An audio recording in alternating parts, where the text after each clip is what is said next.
بسم اللہ الرحمن الرحیم۔ سورہ انبیاء قرآن مجید کی 21ویں صورت ہے جو حضرت محمد صلی اللہ علیہ وآلہ وسلم کی مکی زندگی کے درمیانی دور میں نازل ہوئی ہے۔ اس میں 7 رکوع 112 آیات ہیں، جبکہ کل الفاظ 1323 اور کل حروف 4965 ہے۔ سورہ انبیاء قرآن مجید میں 70ویں پارے میں موجود ہے۔ یہ سورت قرآن مجید میں کتابی ترتیب کے لحاظ سے 21ویں جبکہ ترتیب نزولی کے اعتبار سے 73ویں صورت ہے۔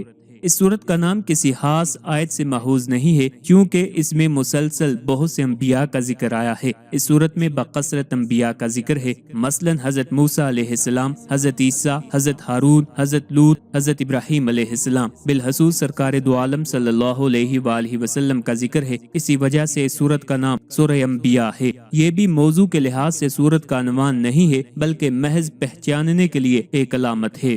مضمون اور انداز بیان دونوں سے یہی معلوم ہوتا ہے کہ اس کا زمانہ نزول مکہ کا متوسط دور یعنی کہ درمیانی زمانہ ہے، یعنی ہماری تقسیم کے لحاظ سے نبی کریم صلی اللہ علیہ وآلہ وسلم کی مکی زندگی کا تیسرا دور ہے۔ اس کے پس منظر کے حالات میں وہ کیفیت نہیں پائی جاتی جو آخری دور کی صورتوں میں نمایاں طور پر محسوس ہوتی ہے۔ اور داؤد اور سلیمان کو یاد کیجئے جب وہ کھیت کے معاملے میں فیصلہ کر رہے تھے کہ کچھ لوگوں کی بکریاں رات کو اس میں چار چگ گئی تھیں اور ان کے فیصلے میں ہم موجود تھے۔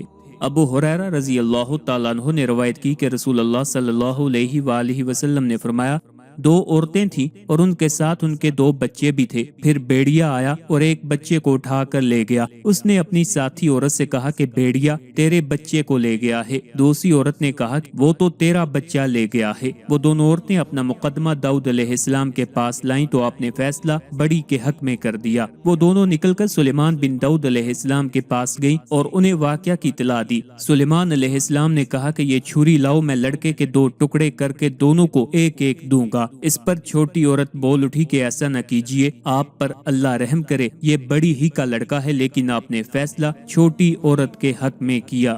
ایوب علیہ السلام کی اس حالت کو یاد کرو جب کہ اس نے اپنے پروردگار کو پکارا کہ مجھے یہ بیماری لگ گئی ہے اور تو رحم کرنے والوں سے زیادہ رحم کرنے والا ہے۔ ابو ہریرہ رضی اللہ تعالیٰ عنہ سے روایت ہے کہ نبی کریم صلی اللہ علیہ وآلہ وسلم نے فرمایا، ایوب علیہ السلام کپڑے اتار کر نہا رہے تھے کہ سونے کی ٹڈیوں کا ایک دل ان پر آ کر گرا اور آپ انہیں کپڑے میں سمیٹنے لگے۔ ان کے رب نے انہیں پکارا کہ ایوب، کیا میں نے تجھے مالدار بنا کر ان ٹڈیوں سے بے پرواہ نہیں کر دیا؟ انہوں نے عرض کیا کہ کیوں نہیں، بے شک تو نے مجھ کو بے پرواہ مالدار کیا ہے، مگر تیرے فضل و کرم اور رحمت سے بھی میں کہیں بے پرواہ ہو سکتا ہوں۔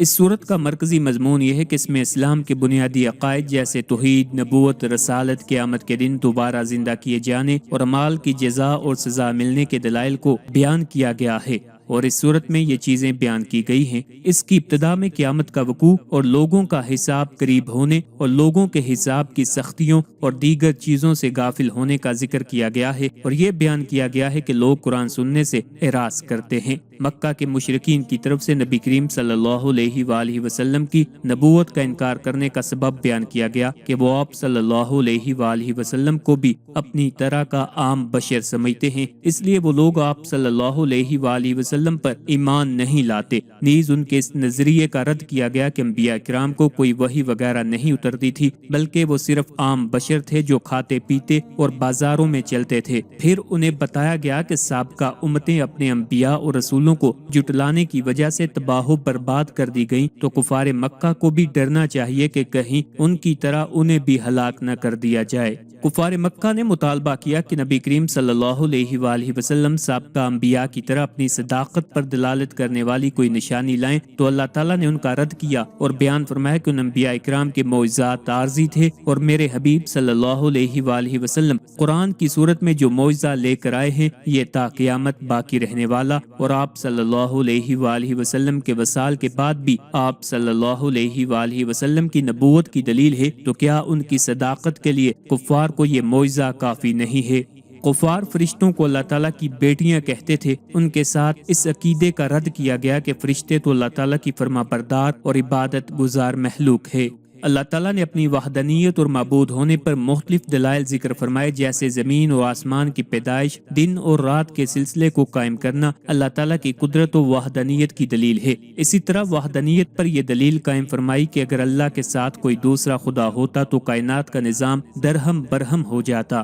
انہی آیات کے ضمن میں حضرت موسیٰ، حضرت ہارون، حضرت ابراہیم، حضرت لوط، حضرت اسحاق، حضرت یعقوب، حضرت نوح، حضرت داؤد، حضرت سلیمان، حضرت ایوب، حضرت اسماعیل، حضرت ادریس، حضرت ذوالکفل، حضرت یونس، حضرت زکریا، حضرت یحییٰ اور حضرت عیسیٰ علیہ السلام کے واقعات بیان فرمائے گئے ہیں۔ ان واقعات کو بیان کرنے کے بعد فرمایا گیا کہ سب انبیاء اکرام کا یہی ایک مقصد تھا کہ وہ مخلوق کو اللہ تعالیٰ کی عبادت کی دعوت دیں، ایمان لانے والوں اور نیک اعمال کرنے والوں کو اچھی جزا کی بشارت سنا کر مطمئن کریں، اور یہ بیان کر دیں کہ دنیا میں عذاب یافتہ امتیں آخرت میں اللہ تعالیٰ کی طرف ضرور لوٹیں گی اور جہنم کے عذاب میں مبتلا ہوں گی۔